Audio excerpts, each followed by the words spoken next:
Hello friends, गीत भोजपुरी धरोहर channel में आप सभी का स्वागत है।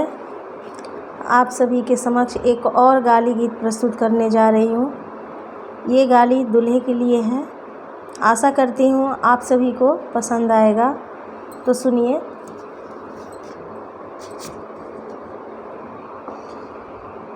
दुल्हा के बहिनी के गरम बाजार खोजे 10-10 भतार। अरे दुल्हा के बहिनी के गरम बाजार खोजे 10-10 भतार।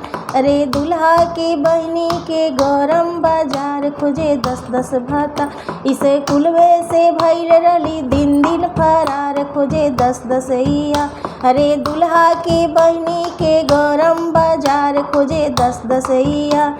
कॉलेजिए से भइल रली दिन दिन फरार खोजे 10-10 भतार।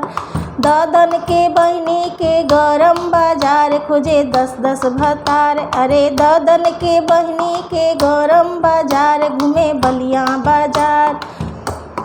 दुल्हा की मम्मी बड़ी उते पाती, दुल्हा की चाची बड़ी उते पाती। रतिया के सिजिया पे खाली न से पाती, रतिया के सिजिया पे खाली न से पाती। अब लहंगा उठाई लेली पुरवा बयार खोजे 10-10 भतार। अरे लहंगा उठाई लेली पुरवा बयार खोजे 10-10 भतार। अरे दुल्हा के बहिनी के गरम बाजार खोजे 10-10 भतार। अब गगन के बहिनी के गरम बाजार खोजे 10-10 भतार।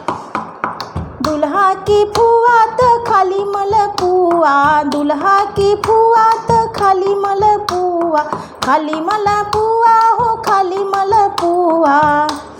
दुल्हा की फुआ तो खाली मलपुआ, खाली मलपुआ हो खाली मलपुआ। ओठवा पे चुम्मा दे के खेले ली जुआ खोजे 10-10 भतार। उठवा पे चुम्मा दे के खेले ली जुआ खोजे 10-10 भतार। रतिया के सेजिया पे कैली धमाल खोजे 10-10 भतार। अब रतिया के सेजिया पे कैली धमाल खोजे 10-10 भतार। दुल्हा के फुआ तो खाली मलपुआ, दुल्हा के फुआ तो खाली मलपुआ, खाली मलपुआ हो खाली मलपुआ।